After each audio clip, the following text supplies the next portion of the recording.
Je suis fan de Bernard Guetta, car pendant que son demi-frère David enflammait les plages d'Ibiza derrière ses platines, Bernard, lui, permettait à des millions de Français de comprendre les enjeux géopolitiques contemporains. Si bien que je n'avais plus qu'un rêve, succéder à Bernard et passer sur France Inter tous les matins. Et dans ma tête, ça ressemblait un peu à ça. Bonjour Annabelle Céleste. Bonjour Patrick. Oui, parce que dans ma tête, c'est toujours Patrick Cohen qui présente. Ce matin, les îles françaises du sud-ouest de l'océan Indien.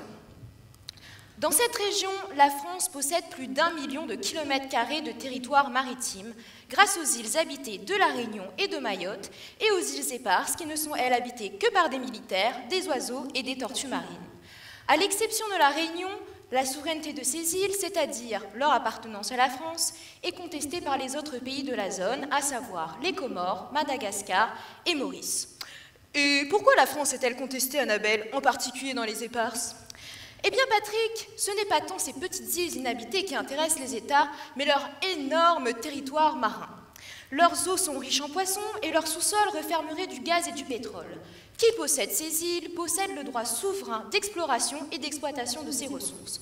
De plus, elles sont stratégiquement placées sur les routes maritimes qui relient le Moyen-Orient et l'Asie à l'Afrique et à l'Amérique. Mais pourquoi êtes-vous en train de torturer ces pauvres gens avec cette histoire et une très mauvaise imitation de Patrick Cohen ? Eh bien, Patrick et cher public, c'est parce que ces petites îles sont au cœur de ma thèse. Depuis 3 ans maintenant, je mesure avec des indicateurs sociaux et économiques l'importance de ces îles dans la stratégie maritime des États et leur impact dans les relations diplomatiques. En d'autres termes, à quoi ça nous sert de nous battre pour ces petits cailloux perdus au milieu de l'océan et qu'est-ce que ça nous apporte ?